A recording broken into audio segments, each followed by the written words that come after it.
Hello dear বাচ্চো, কেমন আছো? আশা করি প্রত্যেকে ভীষণ ভালো আছো। আমরা যে চ্যাপ্টারটা পড়ছি সেটা হচ্ছে গোলক। গোলকের এর আগে আমরা দুটো পার্ট দেখেছি।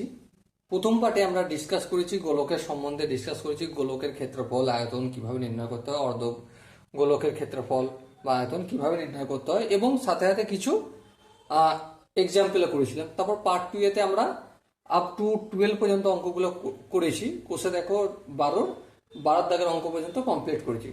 সো এরপর আমরা তারপর থেকে শুরু করবো। তারপর অর্থাৎ 13 দাগের অঙ্কটা কি বলেছে আমরা সেটা প্রথমে পড়ে দেখে নিই, বুঝে নিই, তারপর অঙ্কটা করব। ওকে, দেখো 13টা কি বলেছে, যে 14 সেমি দৈর্ঘ্যের ব্যাসার্ধ বিশিষ্ট একটি ভূগোলকের অক্ষটির বক্ষতলে 0.7 সেমি দৈর্ঘ্যের ব্যাসার্ধ বিশিষ্ট দুটি বৃত্তাকার ছিদ্র করা হয়েছে।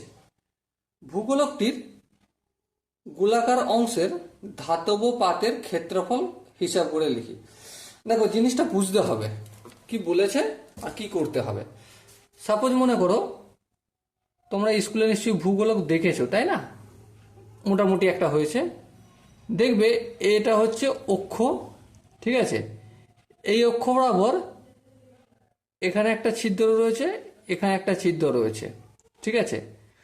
ভূগোলকের যে ব্যাসার্ধ রয়েছে সেটা আমি বড় হাতের আর দিয়ে ডিনোট করছি, আর এখানেও একটা ব্যাসার্ধ রয়েছে, এই ব্যাসার্ধটা আমি ছোট হাতের আর বলছি, ঠিক আছে? জানতে কি চেয়েছে যে এই গোলক দুটো বাদ দিয়ে এই পুরো অংশের ক্ষেত্রফলটা কত সেটা আমাকে বলতে হবে, ঠিক আছে? তাহলে গোলকের ব্যাসার্ধ কত সেটা আমরা জানি, আর এই ছোট ছোট যে বৃত্তগুলো রয়েছে সেটার ব্যাসার্ধ কত সেটাও আমরা জানি। তাহলে জানি না কি সেটা আমাদের দেখতে হবে। দেখো বৃত্তটা সমেত পুরো গোলকটা ক্ষেত্রফল আমরা নির্ণয় করতে পারবো কি? হ্যাঁ পারবো। তার সূত্র কি? 4πr²। এই সূত্রটা অ্যাপ্লাই করে আমরা নির্ণয় করব। আবার দেখো এই যে বৃত্তটা রয়েছে এখানে 0.7 সেন্টিমিটার ব্যাসার্ধযুক্ত, এখানে একটা বৃত্ত রয়েছে, এখানে একটা বৃত্ত রয়েছে, এই বৃত্ত দুটো কি ক্ষেত্রফল নির্ণয় করতে পারবো? হ্যাঁ পারবো। এই দুটো ক্ষেত্রফল মানে পাই ছোট হাতের r², এটা দুটো, তাহলে দুগুণ। এই দুটোকে যদি আমি বিয়োগ করে দিই কি পেয়ে যাব? এই গোলকার এই বৃত্তটা আর এই বৃত্তটা বাদ দিয়ে এই ধাতব পাত দিয়ে যে গোলকটা নির্মিত হয়েছে তার ক্ষেত্রফলটা নির্ণয় করতে পেরে যাব। প্রথমে আমি কি দেখব? বৃত্ত সমেত ক্ষেত্রফলের মান, বৃত্ত সমেত গোলকের ক্ষেত্রফল, গোলকের ক্ষেত্রফল, বৃত্ত সমেত গোলকের ক্ষেত্রফল কত? 4πr²। r² বলতে এখানে 14², 14 ইন্টু 14, আর 14 ইন্টু 14 কেন করলাম? 14² দুবার 14 হয়, ঠিক আছে? এত বর্গ সেমি, বর্গ সেমি। এবার দেখো এখানে যেটা রয়েছে আমি এখানে একটু হিসেব করে নেব। এখানে 4πটাকে আমি 4π আকারে লিখে নেব, ইন্টু 14কে 14 দিয়ে গুণ করে নেব। চলো গুণটা করে নিই।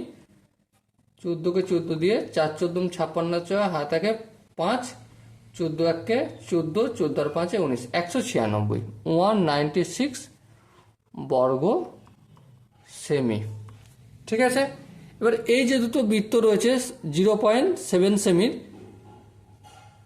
এই দুটো বৃত্তের ব্যাসার্ধ কত? অতএব 0.7 সেমি ব্যাসার্ধ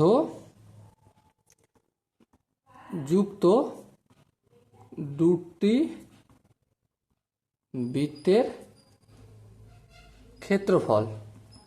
ক্ষেত্রফলের সূত্র কি আমরা সবাই জানি, πr², কিন্তু এখানে 2 হবে কারণ দুটো, তাহলে 2πটা রেখে দিলাম, আর r² মানে 0.7 ইন্টু 0.7, এত বর্গ সেমি। এবার দেখো 2 পাইটা রাখলাম ইন্টু 7 সাথে কত 49 হয়, একটা দুটোর আগে দশমিক, তাহলে এই 0.49 বর্গ সেমি হয়ে গেল। ওকে, নির্ণয় কি করতে বলেছে, এই যে দুটো হোল বৃত্ত, এই দুটো বৃত্ত বাদ দিয়ে আমার ক্ষেত্রফলটা কতটা, তাহলে লিখি অতএব 0.7 সেমি ব্যাসার্ধের দুটি বৃত্ত বাদ দিয়ে গোলকের ধাতব পাতের ক্ষেত্রফল। এই দেখো এটা থেকে এটা বিয়োগ, তাহলে এটা মানে কি, এটা মানে এটা 4 পাই ইন্টু 196 মাইনাস এটা 2 পাই ইন্টু 0.49 এত বর্গ সেমি। আই থিঙ্ক তোমরা নিজেরা ক্যালকুলেশনটা করতে পারবে। চলো করে নিই তারপরে একটু। দেখ এখানে 4 পাই থেকে আমি 2 পাই যদি কমন নিই কি পড়ে থাকবে, 2 আর 196টা পড়ে থাকবে। এখানে 2 পাই থেকে কমন নিয়ে নিয়েছি, তাহলে কিছু পড়ে থাকবে না, তাহলে এখানে কি থাকবে 0.49। ওকে, আর একটা লাইন করব, লাইনটা কি হবে, 2কে 196 দিয়ে গুণ করব।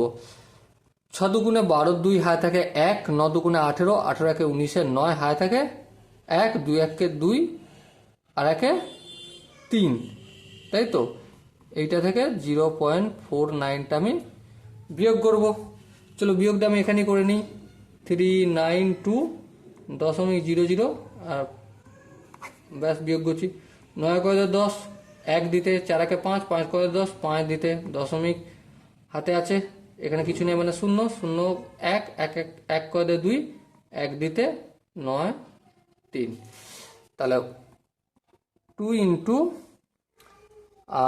পায়ের মানটা লিখে দিই 22/7 গুণিতক 391.51। 7 দিয়ে কি কাটাকাটি যাবে এটা, চলো একবার দেখে নিই। 5 7 35, 5 × 9, 4 দিতে 1, ফের 5 7 35, 35, 5 × 11, 6 দিতে, দশমিকটা বসিয়ে দিলাম, তারপর একটা সংখ্যা লিখলাম, 7 9 63, 63, 9 × 5, 2 দিতে 1, আচ্ছা 3 7 21, তাহলে কত হলো 5 5 5 5 55.93। এবারে 2 গুণিতক 22 গুণিতক 55.93কে গুণ করতে হবে। তাহলে দেখো প্রথমে 2কে আমি 22 দিয়ে গুণ করলে কত 44 হয়, তাহলে 55.93কে আমি 44 দিয়ে গুণ করে দেবো। 3 4 12, 2 হাতে থাকে 1, 4 9 36, 36 এর 1 37, 7 হাতে থাকে 3, 4 5 20, 20 আর 3 23, 3 হাতে থাকে 2, 4 5 20, 20 আর 2 22। ওকে, একই হবে নিশ্চয়ই, 2 7 3 2 7 3 2 2, এখানে 2 নামবে, 7 আর 2 এর 9, 7 আর 3 এর 10 এর 0 হাতে থাকে 1, 3 আর 2 5 আর 1 6, 2 দিয়ে 4 আর এটা 2, তাহলে কত হবে 2 4 6 0 9 2। দশমিক কটার আগে রয়েছে, দুটোর আগে দশমিক আছে, তাহলে এখানে একটা দুটোর আগে হবে, তাহলে এত বর্গ সেমি। ওকে, আই থিঙ্ক তোমরা 13 অঙ্কটা প্রত্যেকে ভীষণ ভালোভাবে বুঝতে পেরেছো। যদি কোনো জায়গায় তারপর ডাউট থাকে তো ডেফিনেটলি কমেন্ট সেকশনে জানিও, আমি প্রতিটা ডাউট ক্লিয়ার করে দেবো। চলো এরপর আমরা 14টা করব। 14 অঙ্কটা প্রথমে পড়ে নিই, কি বলেছে দেখো। 14 অঙ্কটা বলেছে যে 8 সেমি দৈর্ঘ্যের ব্যাসার্ধের একটি নিরেট লোহার গোলককে গলিয়ে 1 সেমি দৈর্ঘ্যের ব্যাসার্ধের কয়টি নিরেট গুলি তৈরি করা যাবে হিসাব করে লিখি। দেখো এই টাইপের অঙ্ক আমরা আর একটা করেছি, কত দাগেরটা বলো তো, 8-এর দাগেরটা। 8-এর দাগের অঙ্কটা কি ছিল, একটি নিরেট সিসার গোলকের ব্যাসের দৈর্ঘ্য 14 সেমি ছিল, এখানে ব্যাসার্ধ দিয়েছে, সেখানে ব্যাস দিয়েছিল। এই গোলকটিকে গলিয়ে 3.5 সেমি দৈর্ঘ্যের ব্যাসার্ধের কতগুলো নিরেট গোলক তৈরি করার বিষয় সেম 14টা আর 8-এর অঙ্কটা সেম অঙ্ক, শুধু মানে ওখানে ব্যাস দিয়েছিল, আমি ব্যাসার্ধে কনভার্ট করেছিলাম ব্যাসটাকে, আর কিছু করি নাই। আর এখানে সেম টু সেম দিয়েছে, ব্যাসার্ধও দিয়ে দিয়েছে। আশা করি আমি ছাড়াও তোমরা এটা করতে পারবে, তবুও আমি আরেকবার এটা ক্লারিফিকেশন করে দিই, ঠিক আছে? তো চলো, প্রথমে কি, একটা গোলক আছে, ধরছি এটা হচ্ছে সেই গোলক, বড় গোলকটা। এর দৈর্ঘ্যের ব্যাসার্ধ কত, এই ব্যাসার্ধের দৈর্ঘ্যটা কত, ব্যাসার্ধ কত, আর আমি এটা বড় হাতের আর দিচ্ছি, বড় হাতের আর কত, 8 সেমি, ঠিক আছে? এবারে এটাকে গলাবো, এটা কি করব, গলিয়ে নেব। গলিয়ে নিয়ে আর একটা গোলক তৈরি করব, একটা নয় কতগুলো হবে সেটা জানি না। এই সাইজের একটা গোলক তৈরি করব, এখানেও আর আছে, এখানে আর সমান হচ্ছে 1 cm, এখানে আর সমান হচ্ছে 8 cm ছিল, ওকে। এবার প্রশ্ন হচ্ছে আমার, যে এই যে বড় গোলকটা রয়েছে 8 সেমি ব্যাসার্ধযুক্ত যে গোলকটা রয়েছে, সেটাকে গলিয়ে ছোট ছোট কতগুলো গোলক তৈরি করা যাবে, ঠিক আছে? কিন্তু এটা বোঝার আগে যেটা প্রধান বিষয় বোঝার, যে যে গোলক তৈরি হচ্ছে এই গোলকের মধ্যে কতটা মেটেরিয়াল আছে, কতটা মেটেরিয়াল আছে। এবারে কতটা টোটাল মেটেরিয়াল আছে সেটা বুঝতে গেলে আমাদের কি নির্ণয় করতে হবে, বলো বলো, তোমরা জানো? আয়তন নির্ণয় করতে হবে, একদম ঠিক বলেছ, আয়তন নির্ণয় করতে হবে। তাহলে প্রথমে বড় গোলকটার আয়তন নির্ণয় করব, হ্যাঁ ঠিক। তারপর ছোট গোলকটার আয়তন নির্ণয় করব, হ্যাঁ ঠিক। তারপর দুজনকে ভাগ করে দেবো। কেন ভাগ করে দেবো, তোমাদেরকে আমি মিষ্টির গল্প শুনিয়েছিলাম, চলো আরেকবার মিষ্টির গল্পটাই বলে দিই। আমার বাড়িতে 10টি মিষ্টি আছে, তোমরা 5 জন বন্ধু মিলে আমার বাড়িতে চলে আসছো, তাহলে কটা করে পাবে? অবভিয়াসলি 10কে 5 দিয়ে ভাগ করলে যটা করে হয় তটা করেই পাবে। কটা করে পাবে? 2টো করে পাবে, বেশি পাবে না, ঠিক আছে?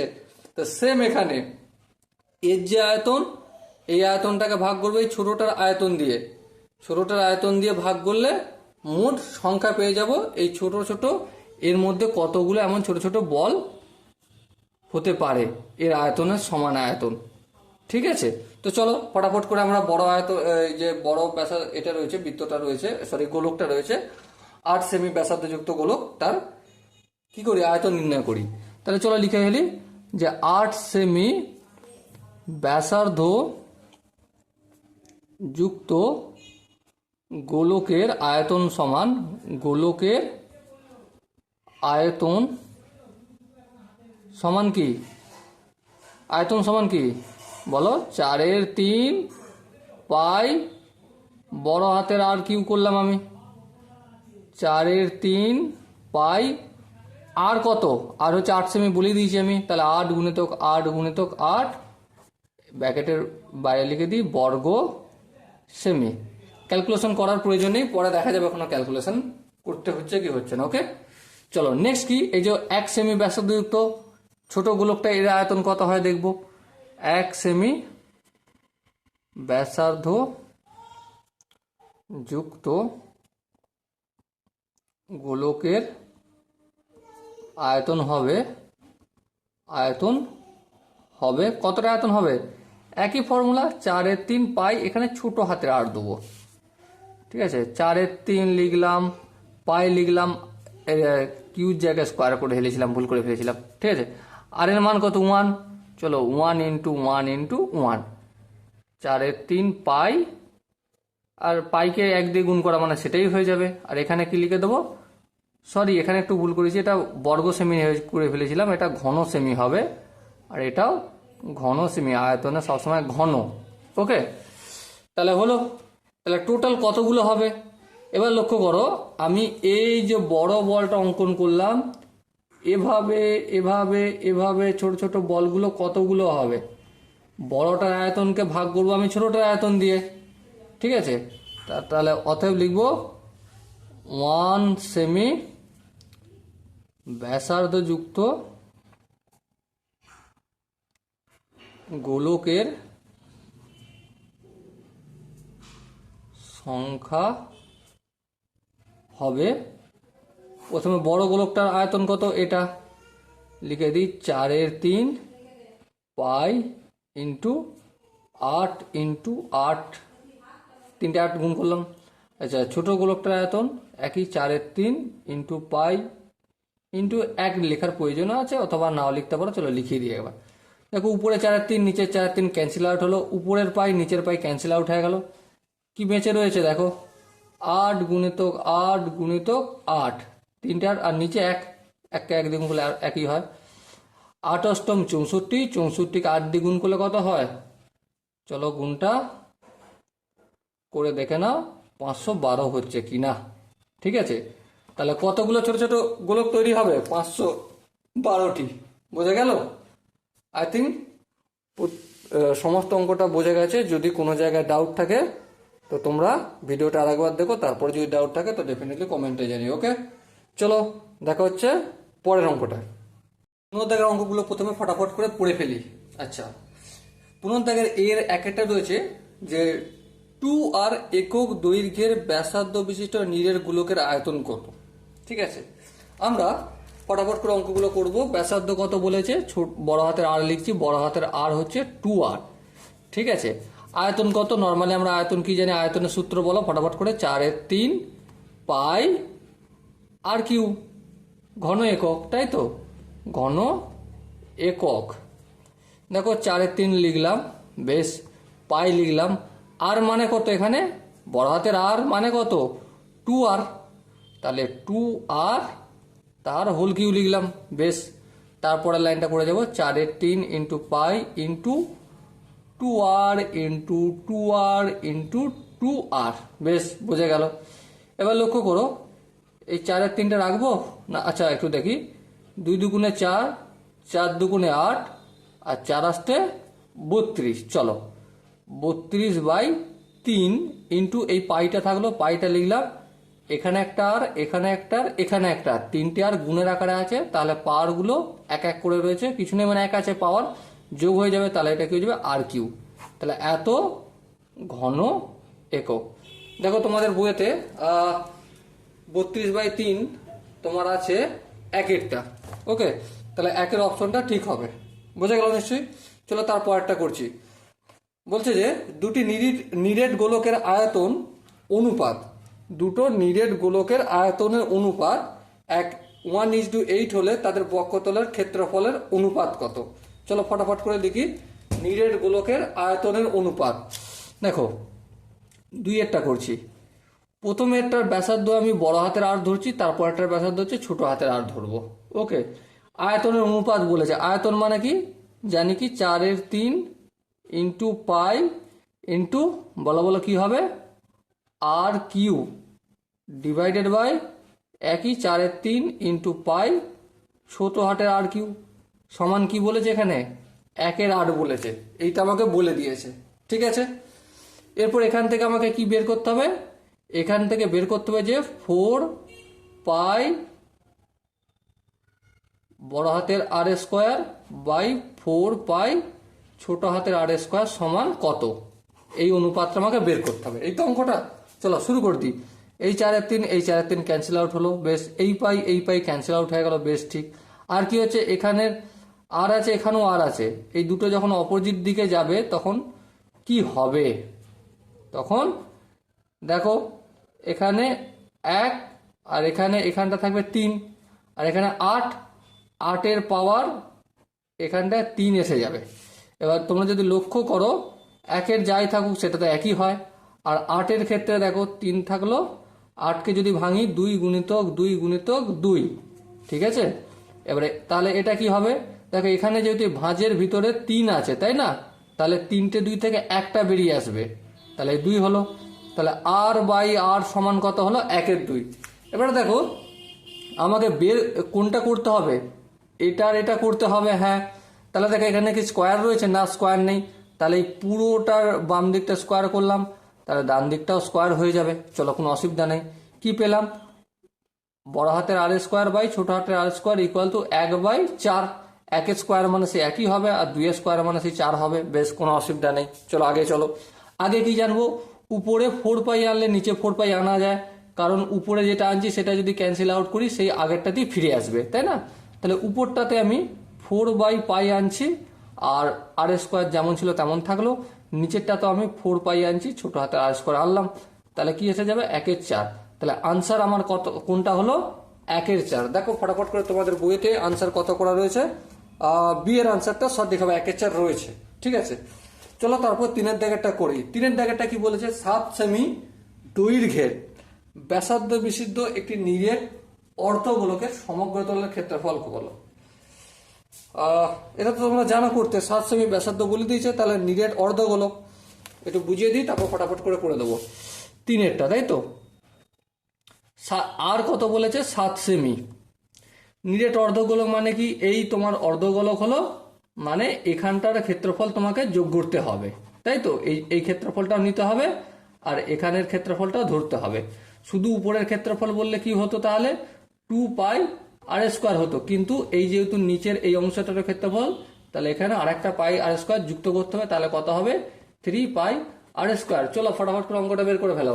কত হবে ক্ষেত্রফল সমান, তোমরা এখানটা লিখে নেবে, ক্ষেত্রফল সমান যা লেখা লিখবে, আমি ডাইরেক্ট সূত্রটা ফেলে করে দিচ্ছি। 3 × π মানে 22/7, আর r² মানে 7 × 7, এই সাথে কেটে গেল। ওকে, 3কে 7 দিয়ে 3কে 22 দিয়ে গুণ করলে 66 হয়, ইন্টু 7। এবারে আচ্ছা দাঁড়াও, 1 মিনিট, একটা কাজ, উত্তরে তো পাই দিয়ে উত্তর রয়েছে, তাহলে পাইটাকে কাটলে হবে না, এই 7টা কাটা নয়, ঠিক আছে, এই 7টা থাকলো। উত্তর যেমন চেয়েছে আমাকে তেমন করতে হবে, অপশন যেমন চেয়েছে। তাহলে 3-এর সঙ্গে এই 7 গুণ করবো, তারপর এই 7 গুণ করবো, 7 7 49, তাহলে 22/7টাকে আমি পায়ের আকারে লিখে রেখলাম, 7 7 49, 49 × 3, তার মানে 3 9 27, 7 হাতে থাকে 2, 3 4 12, 12 2 কত 14, তাহলে 147 পাই বর্গ সেমি। দেখো পাইটা বইতে আছে তাই আমি রাখলাম, নাহলে কিন্তু রাখতাম না, রাখার একটু ইচ্ছা ছিল না। ঠিক আছে, চলো উত্তরে দেখো কত দাগের উত্তরটা হবে, ফটাফট করে দেখো। সি এর 147 পাই বর্গ সেমির আনসার হয়ে গেল 3-এরটা। চলো এবার আমরা 4-এর দাগের অঙ্কটা করবো, তার আগে একটা নতুন পেজ নিয়ে নেবো। পেজ কি রয়েছে এখানে, না শেষ হয়ে গেল। চলো 4-এরটা করি। 4-এরটা দেখো কি বলেছে, প্রথমে পড়ে নিই। দুটি নিরেট গোলাকার বক্রতলের ক্ষেত্রফলের অনুপাত 16:3, তাহলে তাদের আয়তনের অনুপাত কত হিসাব করে লিখি। একটা নিরেট গোলক বেশ বক্রতলের ক্ষেত্রফলের অনুপাত দিয়েছে।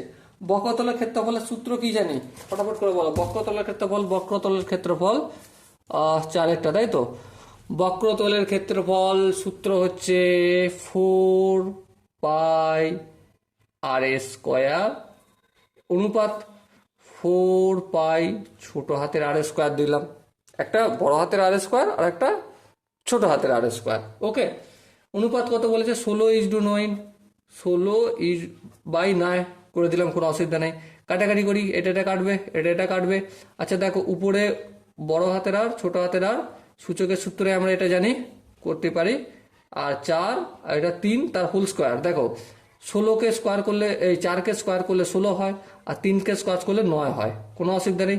পার তাহলে ক্যান্সেল আউট এখনই করে দিই। তাহলে বড় হাতের আর বাই আর সমান কত হলো, 4/3। উত্তর কি বের করতে বলেছে, উত্তর হচ্ছে আয়তনের অনুপাত। আয়তন মানে কি 4/3 πr², তাই তো। তাহলে আর এখানে আর রয়েছে, r³ আনতে হবে। চলো ফটাফট করে নিয়ে চলে আসি, সময় নষ্ট না করে। দেখো r/r, এই পুরোটার r³ আনলাম, আর এখানেও এই পুরোটার r³ আনলাম, ব্যাস মিটে গেল। এবার দেখো এটা r³ আর এটাও r³ হয়ে গেল। 4-এর কিউ মানে কি, 4 4 16, 4 16 64, আর 3-এর কিউ মানে কি, 3 3 9, 3 9 27। চলো এটাই আনসার হবে। তো দেখা যায় আরেকবার করে, আর একটা লাইন করলে আনসার বেরিয়ে যাবে। দেখো এখানে আমি 4/3 যদি উপরে লিখি ভুল লিখবো, পাই যদি লিখি ভুল লিখবো। চলো ভুলটা লিখলাম। এবার দেখো নিচে যদি 4/3 লিখে দিই আর পাই লিখে দিই, আর কিউ এর সাথে গুণের আকারে কেটে গেলে তো এটাই হয়ে যায়। এখান থেকে এখানে আসা যায়, আর এখান থেকে এখানে যাওয়া যাচ্ছে নাকি ভালো করে লক্ষ্য করো। দেখো এই 4/3 কেটে যাবে, এই পাই কেটে যাবে, উপরে r³ নিচের r³ রয়ে যাবে। দেখো আমি যেহেতু এখানে আনলাম, এখানে কাটাও যায়, তাহলে এটা ঠিক করেছি। তাহলে উত্তর হলো কি 64/27। চলো ফটাফট করে উত্তর দেখো তো, এটা করতে কত নম্বরে রয়েছে, 64/27। ডিয়ার স্টুডেন্ট, এরপর 5-এর দাগেরটা করবো, কিন্তু 5-এর দাগেরটা করেছিলাম কিন্তু একটা ফোন ঢুকে গিয়েছিল, সেই জন্য ভিডিওটা রেকর্ড হয়নি, সেই জন্য আরেকবার করতে হবে। ঠিক আছে, অঙ্কটা কি বলেছে তোমরা একটু পড়ো। যে একটি নিরেট গোলকের বক্রতলের ক্ষেত্রফল, দেখো একটি নিরেট গোলকের বক্রতলের ক্ষেত্রফল ও 3 গুণ আয়তনের সংখ্যামান হলে গোলকটির ব্যাসার্ধ কত? তাহলে চলো ফটাফট করে করি। একটাই গোলক, একটা গোলকের বক্রতলের সূত্র কি? বক্রতলের ক্ষেত্রফল 4πr² সমান কি আয়তনের 3 গুণ 3 ইন্টু 4/3 পাই আর কিউ। ঠিক আছে, এবার লক্ষ্য করো 18 কেটে গেল, তাহলে কি পড়ে রইল? 4πr² পড়ে রইল, আর এখানে 4πr কিউ। আচ্ছা, আর কিউ মানে কি? দেখো এখানে আগরবারও দেখিয়েছিলাম। আর কিউ মানে কি? আর কিউ মানে হচ্ছে r² ইন্টু আর। এখানে দুটো, এখানে পাওয়ার দুটো, এখানে একটা, তাহলে 3টে পাওয়ার হয়ে যায়। তাহলে আমি যদি এটাকে সেম এই আরটাকে রেখে দিলাম একটা, আর স্কোয়ারটাকে এদিকে পাঠিয়ে দিলে কি ভাগের আকারে আসবে? হ্যাঁ, তাহলে r² লিখলাম। 4টে উপরে আছে, এখানে নিচে পাঠালাম, আর পাইটা নিচেই হবে, কারণ সব উপরে গুণের আকারে আছে, নিচে ভাগের আকারে হয়ে গেল। ওকে, আর উপরে যেমন ছিল 4πr² লিখে দিলাম। দেখো এই r² ক্যান্সেল হয়ে গেল, এই পাই ক্যান্সেল হয়ে গেল, এই 4 ক্যান্সেল হয়ে গেল। তাহলে কি পড়ে আছে? 1। তাহলে 5-এর দাগের উত্তরটা কত হবে? 1 হবে। চলো সময় নষ্ট না করে আমরা আর একটা অঙ্ক করে নিই। কত? বিয়ের দাগের 1-2 গুলো সত্য মিথ্যাগুলো রয়েছে সেগুলো করব। ঠিক আছে, বলছে একটি নিরেট গোলকের ব্যাসার্ধের দৈর্ঘ্য দ্বিগুণ করলে গোলকটির আয়তন দ্বিগুণ হবে। এটা কি ঠিক না ভুল? মোটেও না, এটা ভুল হবে। কেন ভুল হবে? তোমরা নিজেরা একটু যুক্তি দিয়ে করো। যে ধরছি গোলাকার ব্যাসার্ধটা আর ধরছি, ঠিক আছে, দ্বিগুণ ব্যাসার্ধ আর করছি, দ্বিগুণ করলে গোলাকার আয়তন 3 গুণ হবে কিনা সেটা দেখে নিই আমরা। ধরো ব্যাসার্ধ হচ্ছে আর, ঠিক আছে, সেটাকে কোথায় নিয়ে যাচ্ছি আমি?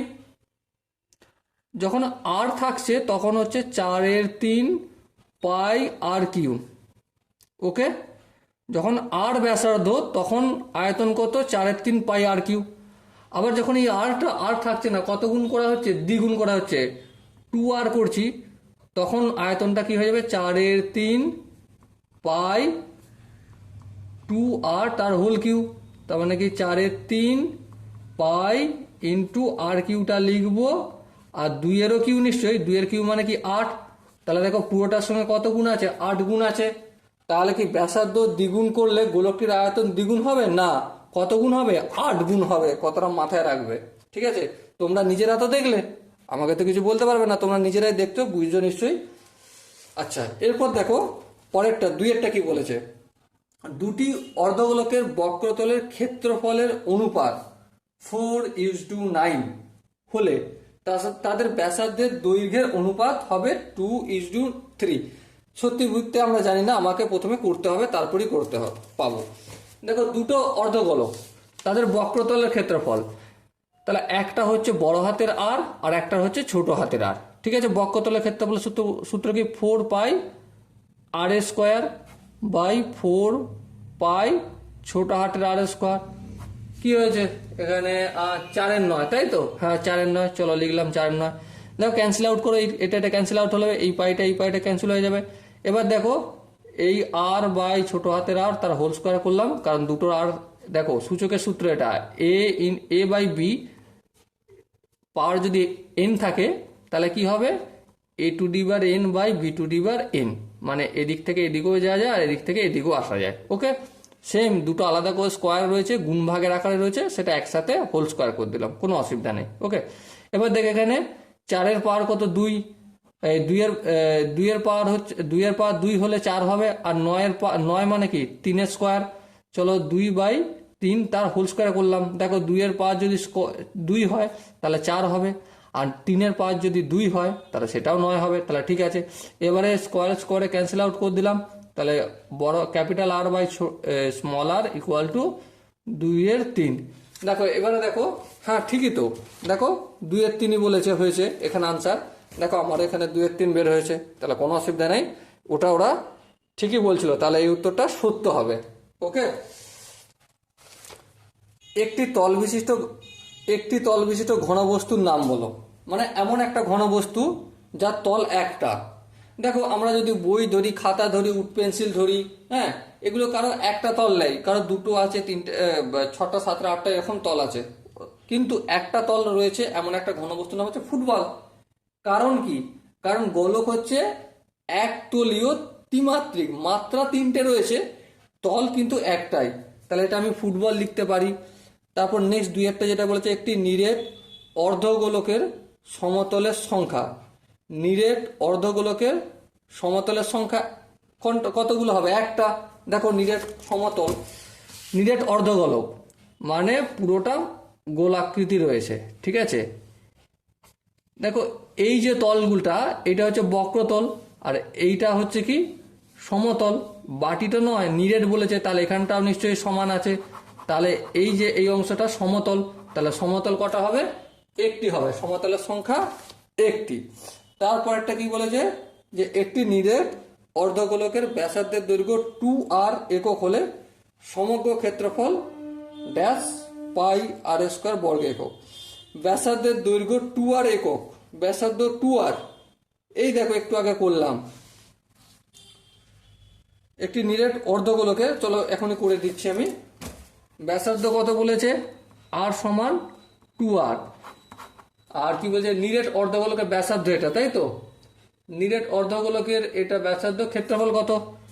তার মানে এই অংশটারও ক্ষেত্রফল দেখবো আর এই অংশটারও ক্ষেত্রফল, তাহলে 3 পাই আর স্কোয়ার হবে।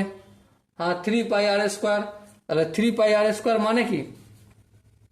3 পাই আর স্কোয়ার মানে হচ্ছে আমার 3 ইন্টু পাই ইন্টু এই যে বড় আরটা, এর বদলে কত হবে?